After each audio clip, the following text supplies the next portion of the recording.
empezamos con lo que nos corresponde, que es la segunda parte de la charla del capítulo.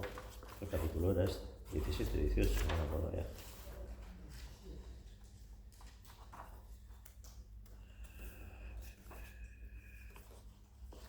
...18... porque habíamos llegado más o menos hasta la mitad. Entonces voy a leer el último párrafo que leímos hace aproximadamente un mes y continuamos hasta terminar el capítulo. A ver si nos da... Para terminar el año no vamos a terminar el libro, a ver si a lo largo de la temporada podemos terminar ya este libro y empezar con otras cosas también. Bien, estábamos hablando de salir del mundo irreal o de lo que en la filosofía védica se llama maya, la ilusión, aquello que tomamos como real, pero no lo es, porque estamos inmersos en la vida cotidiana, en todos esos fenómenos que constituyen esa vida o ese mundo no real, y de asomarnos al mundo real, al mundo de verdad, a lo que realmente es el ser humano y su existencia, ¿sí? Hablábamos de eso. Casi no es necesario aclarar, decíamos el mes pasado, que el amor es la atracción entre un fragmento de la divinidad y otros fragmentos o hacia el todo, del cual estos fragmentos provienen.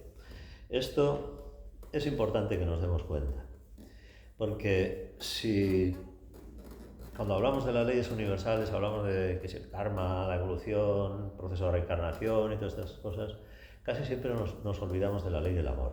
Es la primera ley que existe en el universo. El universo existe por amor. Si no existiera esa atracción, ese pegamento, esa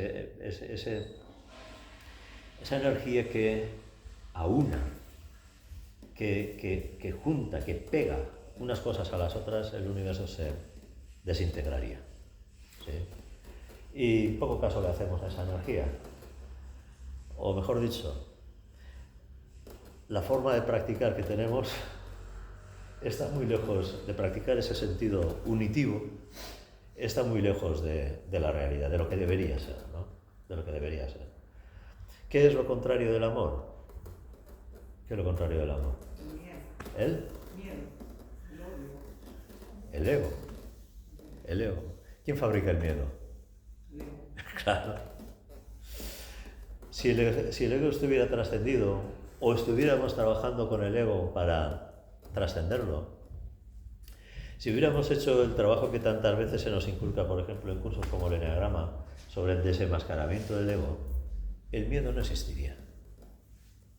O por lo menos no nos atraparía, no nos atenazaría tanto como lo hace habitualmente. El miedo es la leche. El miedo gobierna la vida de las personas. Lo gobierna porque el ego es el que corta el bacalao y desde ahí se genera miedo y el miedo te obliga a hacer las cosas que hacemos todos los días. Automáticamente, inconscientemente, sin querer, como se suele decir, pero te salen, etcétera, ¿sí? Entonces, la manera de revertir esto, la manera de darle la vuelta a esto es reconociendo qué es lo que realmente somos. A eso necesitamos Viveka, el discernimiento álmico al que enseguida hace referencia a este texto, y necesitamos que surja en nosotros esa, pero con fuerza, con intensidad, con una precipitación muy fuerte, esa energía unitiva que llamamos la ley del amor, ¿sí? Que es lo que, insisto, hace que el universo exista. Si no existiera esa energía del amor, el universo se desintegraría, se desaparecería, ¿sí? Es una atracción lo que se siente cuando estos fragmentos están envueltos en vainas separadas de mente y materia. Así pues, es la fuerza contraria la que mantiene estos fragmentos separados en la manifestación. Y así, por su misma naturaleza, el amor tiende a situarnos fuera de la manifestación y, por tanto, a conseguir de nuevo el estado de integración en el que somos conscientes de nuestra unidad con el todo y también con los fragmentos que son parte de ese todo. ¿Cómo se llama esa conciencia de unidad de todo cuanto existe que tantas veces evocamos en las clases de yoga y en la meditación, etcétera? Bhavana. Conciencia de unidad de todas las cosas y de todos los seres. Hacia ahí es hacia donde tenemos que ir. Esa es nuestra naturaleza. Esa es nuestra naturaleza. La separatividad, el distanciamiento, la competitividad, etcétera, son resultado del funcionamiento analítico, separativo de la mente egoica, de la mente, que es una parte de nuestro ego, la parte más dura de roer de nuestro ego, ¿sí? Acordaros de Duryodhana, lo duro que hay que roer, ¿sí? que es la mente, ¿sí? También debe aclararse que esta conjunción o esta unión de los fragmentos siempre va acompañada del placer o de la felicidad o la dicha, indicando estos diferentes vocablos la misma cosa a diferentes niveles. Eso que solemos cantar tantas veces en las clases de meditación. Satchitananda, Ananda. Ananda es la dicha. Ananda es la dicha. Es una de las características que se manifiestan en nosotros cuando vamos acercándonos a esa conciencia de unidad, ¿sí? Por eso, lo que decía antes, ¿no? En la medida en que hay un reconocimiento de lo que realmente se es, la verdadera esencia de uno mismo, ¿sí? Y nos vamos identificando con ello, el miedo que genera la mente separativa, analítica, va desapareciendo o se va relativizando tanto que ya no tiene el poder que normalmente tiene en nosotros el miedo, ¿sí? Que actuamos por miedo casi al 100% de nuestra vida, casi al 100% de nuestra vida, ¿sí? Entonces se relativiza tanto que, bueno, sí, reconoces que el miedo existe como consecuencia del juego emocional, etcétera, pero el fundamento, el valor, el peso que tiene eso en tu vida va decreciendo de manera muy notable, muy sustanciosa, ¿sí? Eso es lo que tiene que ir ocurriendo en nosotros, ¿sí? No es cuestión de mirar a otro lado, no es cuestión de buscar estrategias para superar el miedo, no. Haz lo que tienes que hacer y el miedo ya se irá por sí mismo, ¿sí? Ya desaparecerá, no te dará la lata, ¿sí? El miedo, el ego, ¿sí? Cuanto más profundo es el nivel en el que se logra o se siente esta unidad, más delicada y exquisita es la experiencia que se obtiene. Delicada y exquisita en cuanto a ananda, en cuanto a dicha, ¿sí? Una cosa es el placer, que es puramente sensorial, y hay muchas cosas que nos pueden, ¿no?, proporcionar placer, hasta incluso, pues empezando por el cocido gallego del domingo, ¿no? ¿Tenéis cocido hoy para comer? No. ¿Qué tenéis? ¿No tenéis cocido? ¿Hay cocido hoy? Sí, hoy hay cocido. Hasta la música, por ejemplo, ¿no? Yo qué sé, lo que sea que nos produzca placer sensorial, ¿no? Pero más allá de ese placer está la felicidad de sentirse bien, de sentirse contento con todo, ¿sí? Esa satisfacción en la que desaparece la tensión que genera cuando algo no está a tu gusto, ¿sí? Es como cuando vengo aquí y veo que habéis dejado todas las mantas revueltas. Tensión. Hay tensión. Hay un impulso a ordenar todas las mantas y ponerlas todas las líneas como tienen que estar. Pero afortunadamente hace... Tienen que estar, es como me gustan a mí. Pues tienen que estar como me gustan a mí. ¿De quién es eso? Claro. Pero de unos años a esta parte he dicho, bueno, ¿y si los dejo hasta mañana así? Bueno, pues los dejo hasta mañana, no pasa nada. Y miren, hasta mañana ni los toques. Entonces, ¿veis? Hasta eso se puede ir superando, se puede ir trabajando, ¿sí? Se puede ir desarrollando, ¿sí? Entonces, todas las demás cosas igual, ¿no? Todas las demás cosas igual.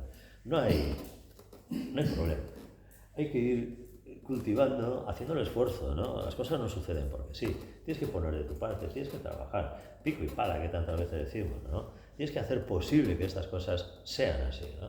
Y está, como decíamos, el placer, que es puramente sensorial, desde los sentidos más groseros hasta los sentidos más refinados, ¿no? Está esa felicidad que se produce cuando hay un contentamiento, cuando no hay tensión, cuando estás en paz, ¿no? Y está después Ananda, la dicha, ¿sí? Que es cuando te fundes con todo, ¿no? Y ya no hay ni siquiera un atisbo, o es un atisbo una sombra muy, muy poco consistente la individualidad, la separatividad, ¿sí? Queda muy, muy, muy diluida. Pero claro, todo esto es un proceso, todo esto es algo que, como decía antes, pues, hay que ir trabajando, hay que ir cultivando, hay que ir desarrollando, poniendo de nuestra parte para que eso vaya ocurriendo, ¿sí? Eso es. ¿No? Puede plantearse la pregunta, ¿qué sucede con el amor y con su acompañante, la felicidad, cuando se consigue la plena conciencia de integración y el fragmento ha logrado unirse con el todo? Evidentemente el amor solo puede existir entre dos seres separados y cuando se logra la unión, la relación que existe entre ellos no puede llamarse amor. ¿En qué se transforma entonces el amor? Por un lado, en la pura conciencia de unidad y por otro lado, en aquel estado que se refleja en forma de dicha, de felicidad o de placer en los planos inferiores, en este caso, Ananda, lo más elevado, ¿sí? En sánscrito llamamos a este estado Ananda, ¿sí? Que es lo que os estaba diciendo. Entonces, claro, ese flujo de atracción hacia la unidad solamente puede existir cuando hay separatividad, cuando todavía hay distancia, ¿sí? Cuando esa distancia desaparece y se produce esa conciencia de unidad, ya no hay esa energía que te llevaba a, porque ya estás. ¿Qué es lo que surge entonces? Pues estas dos cosas que hemos dicho, ¿no? La conciencia de unidad, que es más allá de esa atracción del amor, ¿sí? Y esa dicha absoluta que produce la ausencia de tensión alguna y la plena integración en lo absoluto, en el todo, ¿sí? Ananda es el origen y la contrapartida de la dicha, la felicidad y el placer en el plano donde no existe la separación, sino la unidad. Es un aspecto de la conciencia divina en su estado más elevado, correspondiendo al placer, a la dicha o a la felicidad que pueden ser consideradas como sus formas reducidas, ¿sí? Es como... claro, cuando hablamos de Dios a determinadas personas, pueden resultarles como una idea muy lejana, o muy ajena, muy fuera de, ¿no? En el sentido de que, bueno, nadie le ha visto, nadie sabe que eso es así, ¿tú cómo puedes hablar, no? Bueno, pues es como si dijéramos que el sol no existe porque vives en un sitio encerrado y solamente tienes interruptores que encienden y apagan la luz, etcétera, ¿sí? ¿Te puedes conformar con que exista la luz que enciendes y apagas con el interruptor sin tratar de ver de dónde viene esa luz, qué es lo que hace que exista esa luz y que por lo tanto puedas encender la luz y apagarla cuando la necesites? Hombre, el tonto feliz sí. Le basta con encender y apagar y que funcione el interruptor. Y si no funciona, pues a coger el destornillador y a ver qué pasa, y enchufar los cables, hacen puenting, que se queda la luz encendida. ¿Sí? ¿No habéis hecho un puente en el coche nunca o qué? No. Diego igual sí. Es ingeniero, se sabe estas cosas. ¿Sí? Tampoco. Y no creo que sea fácil hacer los coches modernos eso. Hombre, pero los coches como que tiene Pablo y así, pero los que tiene JD, se quita la caja, coge los cables y ras y arranca la primera. ¿Sí? Bueno, pues eso. Las formas reducidas, ¿no? Que a veces estamos familiarizados con las formas reducidas. Si esas formas reducidas existen es porque hay algo superior, si no, no existirían. Si no, no existirían. El que no seas capaz de ver esa forma superior no significa que no exista. Simplemente lo que ocurre es que tu mirada no llega hasta ahí. Tu percepción, tu sentido, tu conciencia no llega hasta ahí, pero no quiere decir que no exista, ¿sí?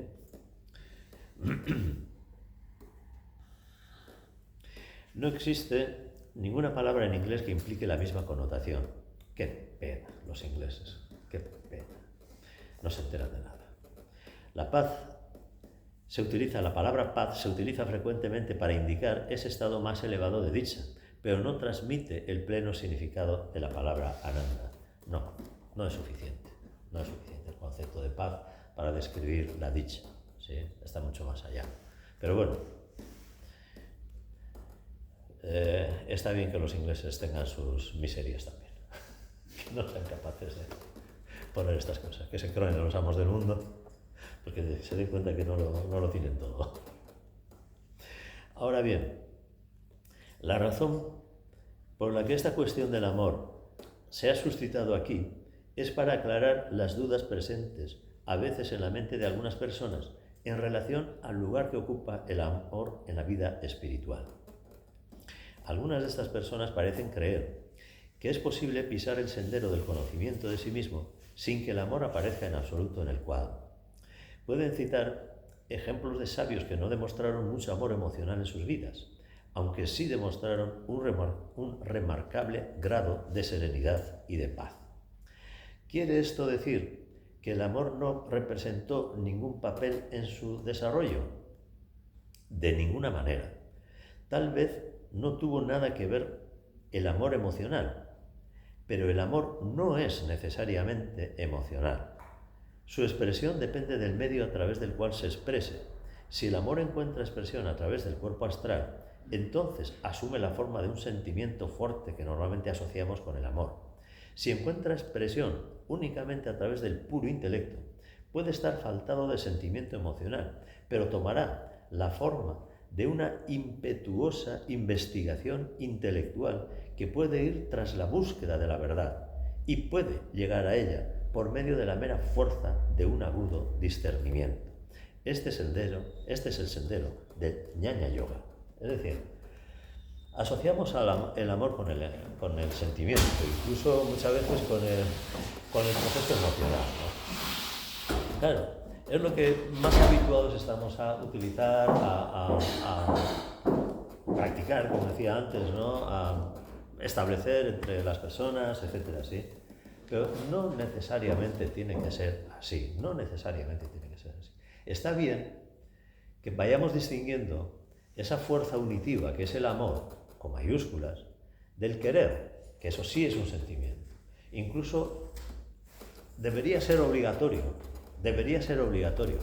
aprender a querernos bien, porque hay mucha gente queriéndose mal, muy mal, haciéndose mucho daño con las cosas del querer, que no debería ocurrir. No. Es tremendo cómo ocurre eso en la vida cotidiana de tantísima gente, incluso llevando a muchísimas personas a situaciones dramáticas, tremendas, hasta incluso perder la vida. ¿Sí? Entonces, primero, aprende a querer bien. Segundo, aprende a distinguir el querer del amor. Y tercero, vete caminando, haciendo del proceso para llegar a ese amor incondicional o amor con mayúsculas, que es el amor sagrado, del que está hablando aquí como fuerza unitiva, como esa capacidad de llegar a la unidad, ¿no? Y no necesariamente ese amor tiene que darse con una expresión emocional, que está bien que se dé,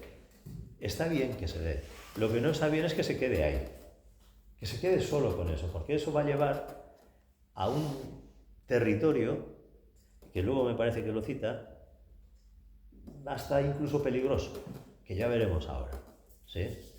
No necesariamente tiene que ser una expresión emocional, ese impulso amoroso que nos lleva a la unidad. Cuando se da, como bien dice aquí, en el Jnana Yoga, un amor que se manifiesta a través del intelecto, esa energía amorosa, unitiva, te lleva a la búsqueda incesante, inquebrantable, porque hay una necesidad interna de buscar explicación, de saber, de conocer, de darte cuenta de todas estas cosas, ¿sí? Eso no deja de ser amor, aunque lo vivas intelectualmente, aunque lo vivas a nivel mental, ¿sí? Asociamos el amor con el sentimiento, pero no tiene por qué ser así, no tiene por qué ser así en absoluto, ¿eh? Y si lo es, insisto, mirar bien cómo ejercemos ese querer, que es el aspecto emocional del amor, ¿sí? Y a ser posible desarrollar también, luego volverá a hablar de estas cosas, desarrollar todos los aspectos que nos llevan a la realización, no solamente una parte de los aspectos, no solamente un matiz o una manera de acercarse, ¿sí? Que voy a hacer spoiler, voy a hacer publicidad. Ya estoy escribiendo el segundo libro aprovechando la baja médica que he tenido durante un mes. Entonces, ahí ya estoy poniendo lo importante que es que vayamos caminando todos los senderos, no solamente uno, sino todas las maneras de caminar, ¿sí? Que aquí también cita al final del capítulo este planteamiento. Además, si encuentra expresión a través del tercer aspecto de la naturaleza humana, la voluntad, esta fuerza derribará todas las barreras que separan al individuo del objeto de su búsqueda por la mera fuerza de la voluntad y los unirá por medio de la concentración y luego trascendiendo la mente a diferentes niveles. El estudiante que utiliza el discernimiento verá el mismo principio de atracción y de unión en los tres casos, pero asumiendo formas diferentes según los medios a través de los cuales este principio está trabajando.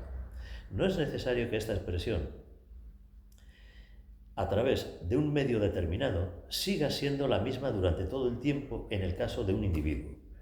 Esta expresión puede cambiar y cambia según la fase de desarrollo por la que él está pasando. Algunas veces en la misma vida, pero generalmente en distintas vidas. Claro, depende del proceso evolutivo del individuo, ¿no? Hay individuos que en la misma vida tienen poco cambio, poco proceso evolutivo, y hay vidas que con una conciencia más desarrollada evolucionan más que en varias vidas otra persona que no tiene esa conciencia tan despierta, tan evolucionada, ¿no? Como decía alguien, en esta vida he vivido muchas vidas. Sí. Cásate varias veces, verás cómo es eso.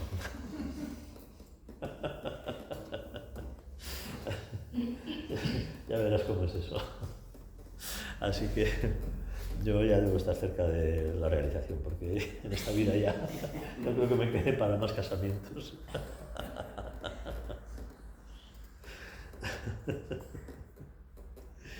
La misma clase de cambio puede tener lugar cuando cambia el nivel en lugar de cambiar el medio.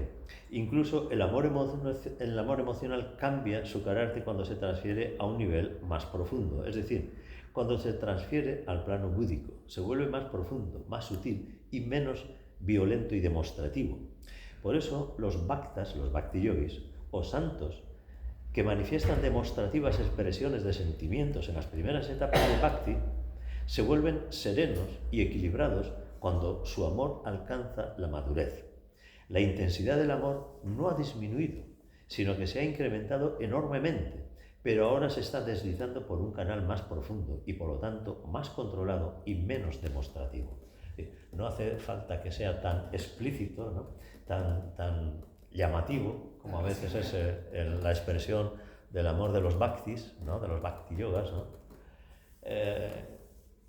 ¿Qué ocurre con el bhakti yoga? Cuando es tan explícito y tan demostrativo y tan hacia afuera, que es muy fácil que se convierta en ¿qué? En fanatismo, ¿sí? Y el fanatismo arde demo. Cuidado que eso causa estragos. Llevamos miles de años siendo víctimas de fanatismos de todo tipo, ¿sí? Muy especialmente los religiosos, pero bueno, religiosos, políticos, culturales, deportivos incluso. Ha muerto chavales por fanatismo deportivo, enzarzados en peleas y se llevan por delante a un chaval de 20 años, ¿sí? No deberían ocurrir estas cosas, Ocurren porque somos presa de ese juego emocional, de los deseos, de los sentimientos, de ese flujo que se precipita a través de lo emocional, y caemos en su trampa, ¿no? Caemos en su trampa. ¿Cómo se combate el fanatismo? ¿Cuál es la vacuna para el fanatismo? El conocimiento. Por eso te dice, el conocimiento te hará libre, ¿sí? A un fanático le das el conocimiento adecuado y deja de ser fanático, porque ve otras cosas, ¿no? ¿Por qué uno es fanático? Porque no ve más que lo suyo. ¿Sí? Entonces, el ampliar la mirada, que es lo que te da el conocimiento adecuado, cualquier conocimiento tampoco, el conocimiento adecuado, se convierte en el mejor antídoto para el fanatismo, ¿sí? Abre la mente, adquiere el conocimiento más ecuánime posible, ¿sí? Y eso es lo que hace que el fanatismo no tenga lugar en tu vida, en tu existencia, ¿sí? Pero claro, el fanatismo tiene su aquel también, ¿sí? ¿Qué, qué, qué, qué es lo que nos hace adictos al fanatismo? Algo biológicamente imprescindible. Pertenencia, formar parte. Eso es, el sentido de pertenencia, el sentido de pertenencia.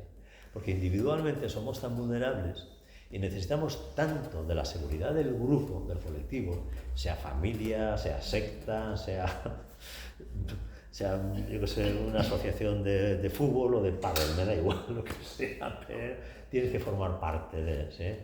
Los del pádel, los del pádel. Las creencias dan identidad y la supervivencia del ego, en cierto modo, depende de las creencias que tenemos. Claro, claro, sí, es así, ¿no? Eso es gasolina para el ego, es decir, más y más todavía, ¿no? Más y más todavía. Cuando estábamos diciendo que al ego hay que ponerle en su sitio para que se vaya dando esa conciencia de unidad, ¿sí? Si no, no se va a dar. Entonces, claro, vemos cómo en este camino nos encontramos con obstáculos, con piedras en el camino, ¿no? Palos en las ruedas que van a dificultar el proceso, y vemos que también tenemos ayudas, tenemos salvoconductos, ¿no? Vacunas, por decirlo de alguna manera, para liberarnos de estas cosas y seguir trabajando hacia la meta, ¿sí? Pues uno tiene que ver y tomar decisiones y hacer lo que le corresponda para ir por el camino. Hay quien no toma esas decisiones y se queda atascado, se queda ahí atrapado, ¿sí? De por vida, además. Por eso, claro, una persona en esas condiciones, la vida no le va a poner en otra situación, porque se empeña en estar ahí, bloqueado, atascado, completamente parado, ¿sí? Tendrá que pasar vidas y ponerse a lo mejor en otra situación y en otra diferentes para ir viendo diferentes posicionamientos y acercarse cada vez más a la ecuanimidad y desde ahí a esa conciencia de unidad, ¿no? Si no, no hay manera de poder desarrollar esto, no hay manera, ¿sí? Lo mismo sucede también cuando el amor se transfiere a un nivel todavía más elevado de conciencia integrada, un nivel todavía más elevado de conciencia integrada. Entonces asume una forma que a duras penas podemos imaginar, aunque la señalemos con palabras tales como Ananda, paz, etc. Y puesto que en esa conciencia integrada o en esa realidad nosotros poseemos una combinación de todos los aspectos de nuestra naturaleza, todas las modalidades del amor que parecen tan diferentes en los planos inferiores asumen la misma forma, tal vez con un ligero colorido debido a la singularidad particular de la individualidad. Así pues, no demos por sentado que el amor solo puede expresarse en forma de sentimiento emocional, aunque en las primeras etapas de desarrollo generalmente adopta esta forma. Pero sea cual fuere la forma que adopte, posee esa cualidad esencial de conjuntar irresistiblemente al buscador con lo buscado, el observador con lo observado, que solemos decir en las prácticas meditativas, ¿no? Y de esa manera proporciona la fuerza motriz necesaria o el estímulo espiritual que en sánscrito se llama mumusattva. Hemos visto, pues, la necesidad y el lugar del amor en este proceso del descubrimiento de sí mismo. Consideraremos su naturaleza y algunos de los métodos para desarrollarlo en los capítulos 20 y 21. Este es el 18, ¿sí? Nos queda un poquito para... Creo que ya está el 26, así que aún nos queda varios... Igual hacemos toda la temporada con este libro todavía. A ver, es importante que veamos esto, ¿no? Tenemos que tomar la actitud de ser proactivos en ese desarrollo de la conciencia unitiva, ¿sí? A través de esa fuerza, o esa energía, de ese impulso al que aquí llama, pues, el amor incondicional, ¿sí? Que empieza desde los afectos, desde los quereres, desde los me gusta, no me gusta, etcétera, sí, pues hasta el nivel más elevado, ¿sí? El nivel más elevado. Entonces todo eso es un proceso de desarrollo que cada uno tendremos que ir llevando como mejor podamos, ¿sí? Pasemos ahora a la segunda clase de dificultad que muchos aspirantes experimentan cuando han adquirido la convicción necesaria y el suficiente estímulo para pisar el sendero del desarrollo interno, la dificultad de escoger el sendero particular que es el que mejor se adapte a su temperamento, a su etapa de desarrollo. Esta dificultad está realmente arraigada en la creencia de que para cada individuo solo hay un camino que él debe hollar desde el principio al fin. Debe hollar o bien el sendero del conocimiento, del amor o de la acción, o bien cualquier otro que le sea recomendado por su gurú. ¿Qué es esto de los senderos del conocimiento, del amor, de la acción o cualquier otro? ¿Cuál es el sendero del conocimiento? Jnana Yoga, que hemos dicho antes. El del amor, Bhakti Yoga, que estábamos hablando ahora bastante efusivamente, ¿sí? Y el de la acción, Karma Yoga. ¿Se puede alcanzar la realización por cualquiera de ellos? No. No. Hay un acercamiento, pero no llegas a la meta por ninguno de esos caminos. ¿Qué necesitas hacer para llegar a la meta? Juntar los tres caminos en uno. ¿En cuál? En el Raya Yoga, en el yoga de la síntesis, ¿sí? En el yoga de la síntesis, que para nosotros se convierte en Sudha Raya Yoga porque le damos la trascendencia de la individualidad a la totalidad, ¿sí? Entonces, tu tendencia puede ser bhakta, o puede ser karmata, o puede ser ñaña, ¿no? Puede ser darle al intelecto y mediante, ya hemos dicho, esa fuerza que te impulsa a la búsqueda de la realidad, ¿no? A la comprensión de la realidad, ¿no?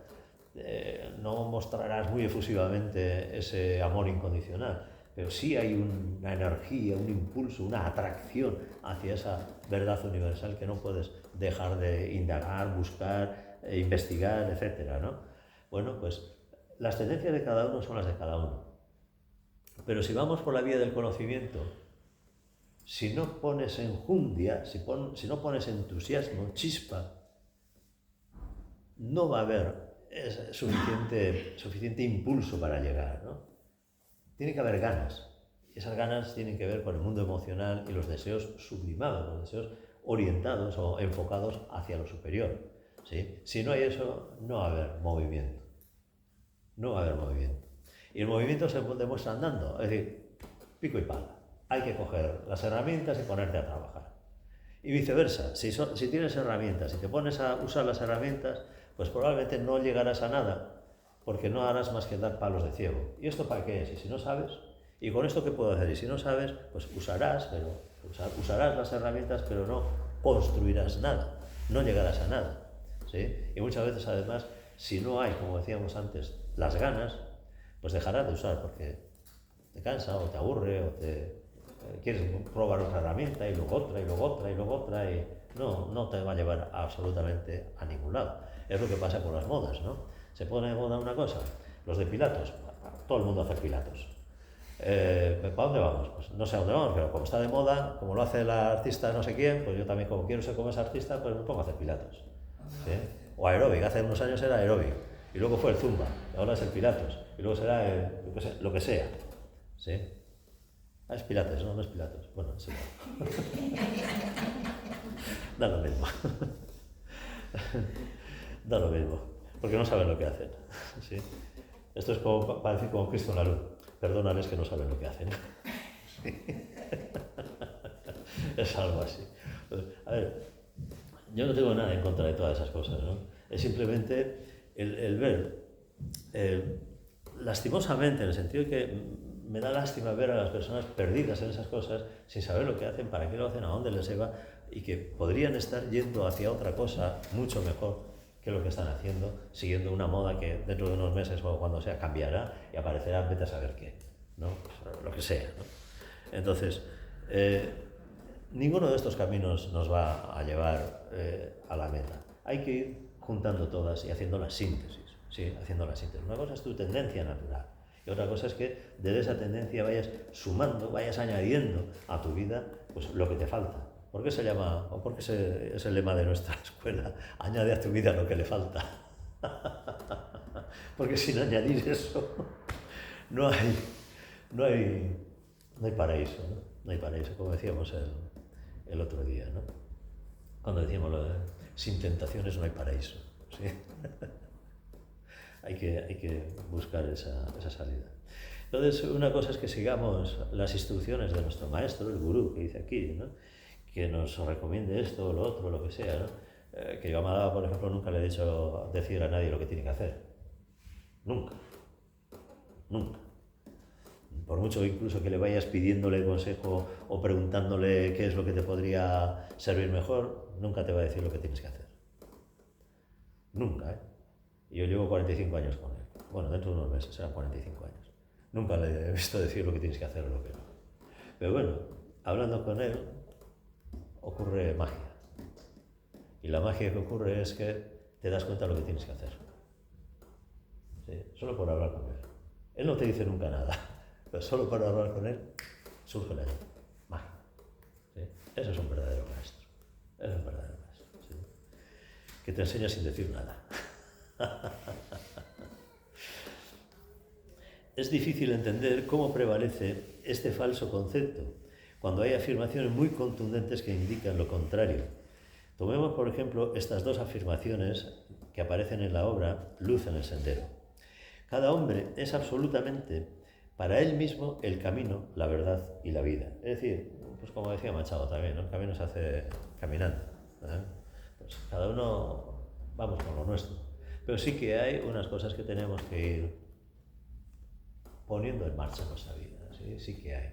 Hay un libro por ahí que hace unos años Sanya dio una charla precisamente en este ámbito de teosofía. Es un libro de Vivekananda que se titula Los 4 caminos para llegar a Dios, para la realización. ¿Sí? Los 4 caminos son Karma Yoga, Bhakti Yoga, Jnana Yoga y Raya Yoga. ¿Sí? Que en realidad el 4º camino es el que te lleva, pero el 4º está hecho de los otros 3. ¿Sí? Esos son los 4 caminos. No busques por un solo camino. Para cada temperamento hay un camino que parece el más deseable, pero el camino no se encuentra solo en la devoción, en la contemplación religiosa, en el fervor del progreso, en el trabajo abnegado, en la atenta observación de la vida. En ninguno de ellos puede el discípulo adelantar más que un peldaño cada vez. Todos los peldaños son necesarios para subir la escalera hasta el final. ¿Sí?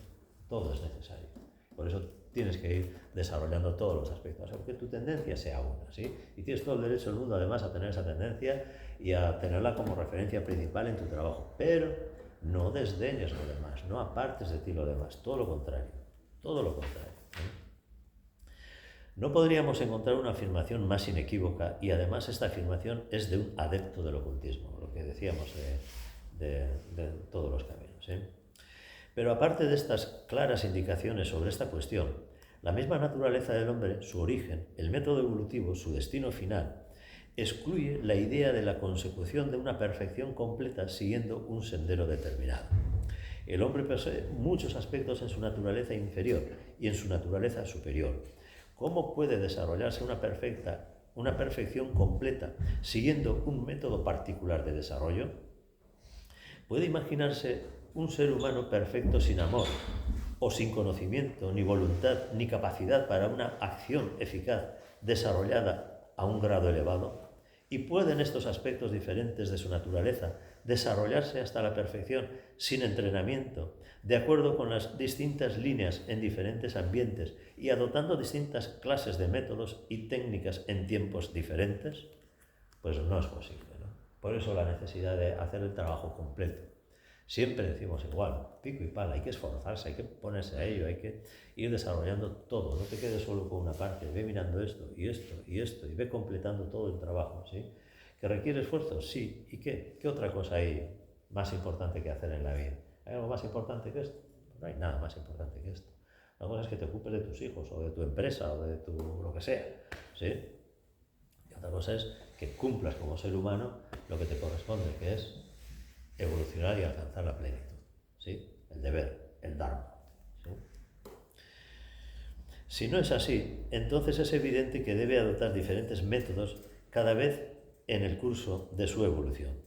Es natural que tenga que concentrarse en un método cada vez porque, en primer lugar, una cualidad determinada puede desarrollarse mejor por la intensa concentración en la misma durante algún tiempo. Y, en segundo lugar, porque el medio ambiente y las circunstancias en las que el individuo se encuentra son generalmente tales que se adaptan al desarrollo de un aspecto determinado de su naturaleza. Es esta necesidad de concentrarnos en un aspecto de nuestra naturaleza, en una vida o en un periodo de vida, lo que la hace aparecer como si por temperamento estuviéramos adaptados para seguir un sendero particular. Pero nuestro medio ambiente puede cambiar, o nuestras necesidades internas pueden cambiar, y un método diferente o una línea de desarrollo distinta pueden resultar no solo deseables, sino inevitables. Es decir, hay que desarrollar todos los caminos, ¿sí? Entonces, como muchas veces hemos comentado, ¿no? Es como subir aquí al Monte Galiñeiro, ¿sí? ¿Cuántos habéis subido al Galiñeiro, los que estáis aquí? Sí, sí. ¿Tú también has subido, Pablo? Sí. La siguiente, hacerse la caminata del Galiñeiro hasta la Loya. Sí, por la banda de estribor, Galiñeiro, sí habéis subido, no sabéis lo que os perdéis. Subir al Galiñeiro, subir al Galiñeiro.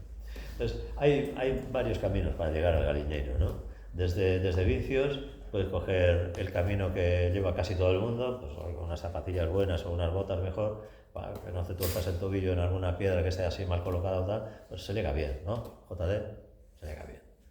Vale. Pero hay unos chalados, unos colgados, que van por la pared, con unos clavos, unas cuerdas y tal, suben por la pared, ¿sí? Unos colgados, ¿sí? ¿Habéis subido alguno por la pared? No, tampoco. Mi hijo hace escalada, colgado. hace poco, hace poca escalada, pero algo hace, sí. Pero hay otro camino también, que puedes ir perfectamente en un todoterreno, coges un Laganiva o así, por ejemplo, ¿no? ¿Sí? De esos que casi no existen, un ruso, pon un ruso en tu vida, pon un ruso en tu vida. Y llegas casi hasta arriba, ¿verdad? ¿No habéis ido nunca por la pista? ¿Por la pista qué? ¿Por la parte de atrás? Llegas casi hasta la cima, llegas hasta el mismo sitio donde llegan los colgados de las cuerdas y los que van con zapatillas de montaña o con botas. Pero no estás en la cima todavía, estás en un pequeño collado, hay unos arbolitos, unas rocas y tal. Y luego, ¿qué es lo que hay que hacer, JD? A ver, guía de montaña, guía espiritual no, guía de montaña. Subir a la última lache, que son 20-25 metros de una piedra inclinada de granito, ¿sí? Para llegar a la cumbre. Es que, aunque vayas con las cuerdas, esa lache la vas a tener que pasar a 4 patas, porque es muy inclinada y hay que ir apoyando las manos, ¿sí? Si vas en un Land Rover o un Laganiva que decíamos antes, también vas a tener que ir a 4 patas por esa última lache, ¿sí? Y los que van con las botas o con las zapatillas de montaña, pues también. Esa lache, esa última piedra, hay que pasarla todos por igual. Ese es el Sudaraya Yoga. La piedra que tienen que pasar todos al final. Vayas por el camino que vayas, al final tienes que ir por esa piedra, ¿sí? No hay otra manera de llegar al Galiñeiro. No hay otra manera. Bueno, sí, que vayas en helicóptero y que te suelte por encima, pero eso es hacer trampa, joder. Y para esto no hay helicópteros. Para esto no hay helicópteros. Para subir al Galiñeiro sí, pero para esto no. Entonces, tenemos que aprender a hacer que esos 3 caminos se vayan unificando y se vayan dando a nosotros, ¿no? Se vayan dando. Puede que no te haga mucha ilusión el colgarte con unas cuerdas por una pared, ¿no? Pero aprender a hacer por lo menos trepadas, más o menos expuestas, pues está bien. Te da mucha seguridad, mucha confianza. Ya te digo, que no te cuelgues con las cuerdas, ¿eh? Métete en un terreno así un poquito más escabroso, que mires para abajo y te dé una cosa así por aquí, etcétera, sí. Yo tengo vértigo y no me lo paso muy bien cuando tengo que hacer esas cosas, pero está bien que seamos capaces de también ir por ese camino, experimentarlo, coger la confianza necesaria para ir hasta el otro lado, etcétera, sí.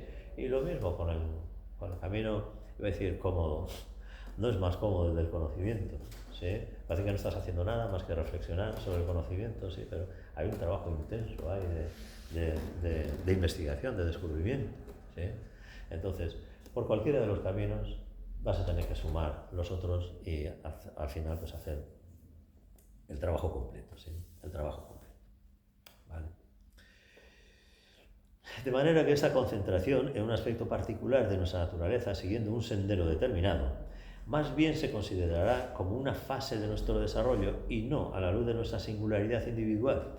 Y tendremos que prepararnos para cambiar a otra línea cuando la necesidad de nuestro desarrollo interno lo haga necesario. Incluso cuando estemos concentrados en un aspecto determinado, no cometeremos el error de descuidar deliberadamente los demás aspectos que también han de desarrollarse. La vida no puede dividirse en compartimentos estancos y no es posible desarrollar un aspecto hasta un grado elevado sin el correspondiente desarrollo de los demás aspectos. Si tratamos de hacer lo contrario, nos exponemos a un desequilibrio y nuestro rendimiento se verá enormemente mermado. Nuestro objetivo deberá ser una perfección completa y un desarrollo equilibrado, aun cuando la concentración en el desarrollo de un aspecto determinado pueda implicar una dedicación a ese aspecto durante algún tiempo. Seguimos profundizando en lo mismo, ¿sí? La necesidad de ir juntando todo. El desarrollo de la conciencia humana y la perfección divina en un ser humano es un proceso individual tan exquisitamente delicado que utilizar la palabra sendero para ello parece un sacrilegio. Cada alma se abre de dentro hacia afuera según la ley de su propia existencia y nadie puede predecir cómo se abrirá y qué fase atravesará en su etapa siguiente. Tratar de constreñirla u obligarla a abrirse de una manera determinada es como separar violentamente los pétalos de un capullo de rosa para que se abra como un lirio. ¿Dónde está el sendero cuando miramos un capullo de rosa abriéndose y convirtiéndose en una flor abierta? ¿Podemos decir que la rosa está siguiendo un sendero particular de desarrollo? En cierto modo lo está, porque pasa por una serie de transformaciones parecidas, una después de otra, bajo la influencia de fuerzas que trabajan de dentro y desde fuera. Pero este sendero no es una hendidura en la cual su actividad quede aprisionada, sino una serie de transformaciones que tienen lugar desde dentro hacia afuera. En el caso de una rosa, la naturaleza y el orden de esas transformaciones está predeterminado hasta cierto punto, porque tiene que adaptarse al arquetipo. Pero en el caso de un ser humano es distinto. Él no se ajusta a un arquetipo y por lo tanto todo ser humano no evoluciona de la misma manera y no sigue una serie predeterminada de transformaciones. Si fuera así, no existiría realmente libertad para el hombre, para liberarse cuando quiera que lo desee.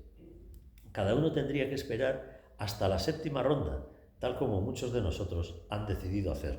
Pero no es así. Cada alma es única y tiene que expresar su perfección única, que está eternamente presente en la mónada. La manera de cómo esta perfección se expresa en el mundo fenoménico no está predeterminada. Es decir, que cada uno con su cada unada, ¿sí? Tenemos que ir haciendo nuestro camino a nuestra manera. Como decía Frank Sinatra, my way, mi camino, ¿sí? En ese camino hay, sí, ciertos márgenes que van a ir marcando cómo vas a ir de una manera o de otra. Cómo vas a ir como Karmata, cómo vas a ir como Bhakti, cómo vas a ir como Ñañi, etcétera, ¿sí? Pero tú harás las cosas a tu manera. Y eso es absolutamente intransferible. Una cosa es que sirva de referencia para los que vienen detrás. Esto es como cuando vas al monte y ha nevado. ¿Habéis andado en medio metro de nieve o más? ¿Alguna vez? Sí. ¿De primero o de seguido? De primero. De primero. ¿Y qué tal la experiencia? En cada paso, hundiéndote más arriba de la rodilla, más arriba de la rodilla. Claro, el que va detrás ya tiene el agujero hecho. Solo tiene que poner allí el pie y ya está. Sí, pero el que va primero, eso. Uf. Uf. Sí, lo digo porque yo también lo he vivido. Sí. Entonces, bueno, pues alguien tiene que hacer de pionero, que se dice, ¿sí? Y está bien. Y toda nuestra gratitud para los que hemos seguido a los pioneros, aprovechando sus huellas. Pero cada uno tiene que hacer su camino, aunque aproveches la huella del otro. Tu pie no es el mismo pie que el que ha puesto el primero encima de la nieve virgen, ¿sí? Y a lo mejor tu pie es más grande y tienes que hacer también fuerza para que se pueda apoyar bien, ¿sí? O es más pequeño y se hunde más porque tiene menos superficie de apoyo, etcétera, ¿sí? Cada uno tenemos que hacer nuestro trabajo. Teniendo en cuenta eso sí, y es muy importante, tremendamente valioso, la referencia de los que nos han precedido para eso, tomarlo como referencia, no para pensar que como el otro ya lo ha hecho, yo ya lo tengo hecho. No, el otro ha hecho lo suyo, tú tienes que hacer lo tuyo. ¿Sí? Que te sirva de referencia y que te facilite las cosas no quita para que tú vayas haciendo lo tuyo.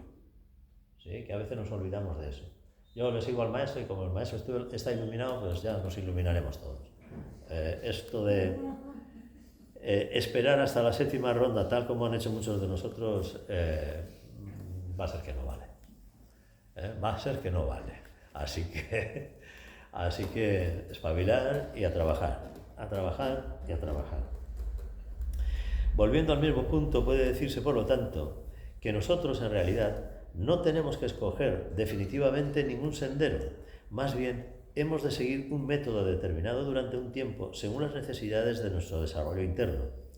¿Cómo saber cuál es nuestra necesidad y cuál es el método a seguir? Es una cuestión que nos conduce a la tercera dificultad experimentada generalmente por los aspirantes, es decir, la cuestión de la guía en el sendero. Y de esta cuestión se ha tratado en el capítulo 26 de esta obra, que es el último capítulo. ¿Sí? Es importante la guía, es importante la guía. ¿Sí? En Teis tenemos una buena guía, ¿verdad? En lo alto de Teis, en vivo, ¿sí? Que es el monte de la guía, donde algunos vais muy a menudo. ¿Sí? Me casé allí. ¿Eh? Me casé allí yo. ¿Te casaste allí? La ermita de la guía. Bueno, otros hemos tenido otras experiencias allí.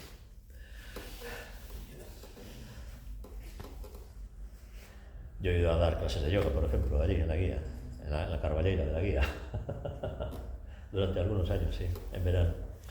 Entonces, el tema de la guía, del gurú, del maestro, etcétera, es un tema tremendamente comprometido. Yo lo he ido abordando en diferentes ocasiones.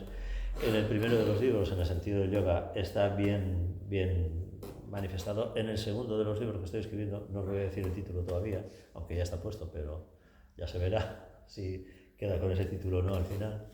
Pues también se vuelve a abordar la necesidad de seguir una referencia, seguir una guía, de no prescindir o no desdeñar la ayuda que nos puede venir desde el exterior para que podamos ir haciendo más fácil este camino que es bien complicado, bien difícil y bien arduo, ¿no? Y bien sacrificado, en el sentido que requiere mucho esfuerzo y mucha dedicación para que se pueda ir dando, ¿no? Entonces, bueno, pues con todas esas ideas, al final de esta obra hablaremos de la maestría, de la guía y de cómo podernos apoyar ahí, que no significa que nos lleve, significa que te sirve de apoyo, ¿sí? Te sirve de apoyo, te sirve de referencia, te sirve para no perderte por el camino, que hay mucha gente perdiéndose con estas cosas por esos mundos, ¿sí? Y bueno, pues eso creo. Hoy ya veis, la charla ha sido un poquito más corta, pero bueno, yo creo que ya ha valido también estos planteamientos que nos han hecho, ¿sí? Esto de sintetizar los caminos es algo que muchas veces Madhava TV nos ha inculcado, ¿no? Nuestra escuela es una escuela de Raya Yoga, una escuela de Sudha Raya Yoga, ¿no? Pero sin karma, sin bhakta, sin ñañi no hay, ¿no? El bhakta sin conocimiento se vuelve fanático, el karmata sin conocimiento y sin deseo da palos de ciego y se cansa y lo deja, ¿sí? El ñañi puede estar devanándose los sesos y creyendo que ya ha alcanzado la totalidad, pero obras son amores, sin acción no hay demostración, ¿sí? Demuéstramelo. Que en tu mente pienses que no sé qué, demuéstramelo, ¿sí? En la acción, ¿sí? Alguien decía, por sus obras les conoceréis, ¿no? El ñañi, poco de remangarse y ponerse a hacer cosas, de estar pelándose la cabeza con el pensar, sí, pero hace falta la acción. Y hace falta además una acción deseada, realizada con entusiasmo, ¿sí? Como muchas veces decimos aquí en clase, ¿no? Fórmula mágica para ser feliz, ¿sí? ¿Sabes lo que tienes que hacer? Si no sabes lo que tienes que hacer, irás dando palos de ciego por ahí.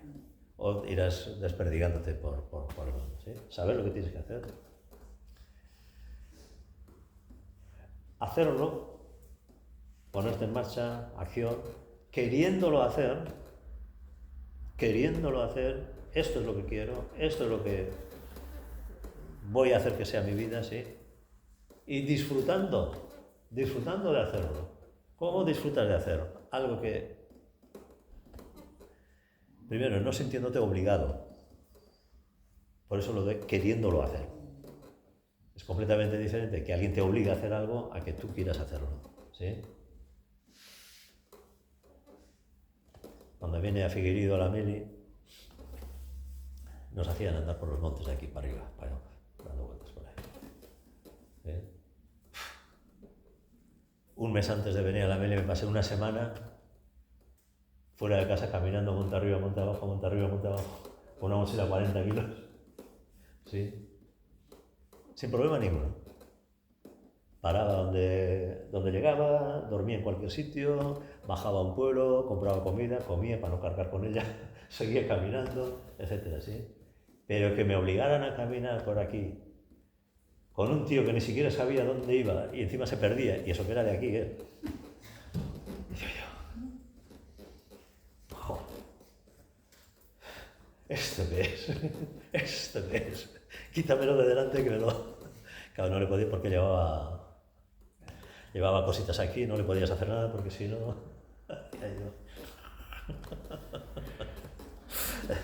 La diferencia de hacer una cosa queriéndola hacer o hacer lo mismo pero que te estén obligando a hacerlo, ¿sí?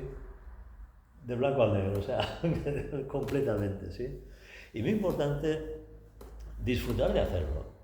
A veces parece que somos unos machacas, que vamos al gimnasio a sufrir, ¿no? Como va mucha gente. Y cuanto más te machacas, parece que has hecho más cosas. Digo, no, oye, yo he venido a pasármelo bien.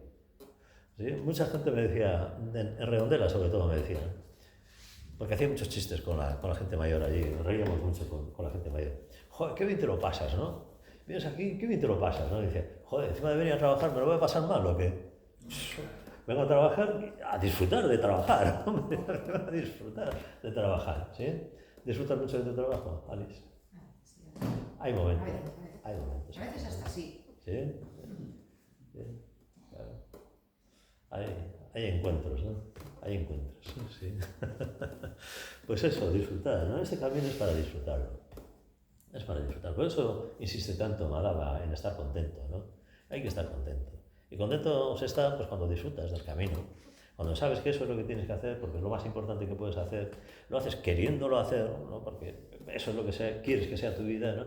Y pones de tu parte para buscar la manera de cómo disfrutar de eso, ¿sí? Cómo sacarle a eso el entusiasmo, la chispa, ¿no? La chispa de la vida, ¿sí? Eso es muy importante, tremendamente importante. A mí me ha costado mucho aprender, ¿eh? Me ha costado muchos años de hacer lo que quería hacer y sabiendo que eso es lo que era lo que tenía que hacer, pero había muchas sombras que se cernían encima y que no me dejaban disfrutar tanto de las cosas, ¿no? Durante muchos años he sido demasiado serio. Ahora cuanto más mayor, más tonto soy, más loco, más irreverente soy. Afortunadamente, además. Así que muy bien. Pues eso, ¿es alguna pregunta, alguna sugerencia, alguna cosa con respecto a esto?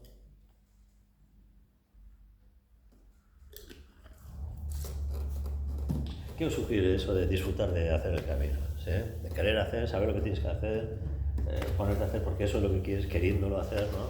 Y disfrutar de hacerlo. ¿Sí? No puedes dejar de hacer estas cosas.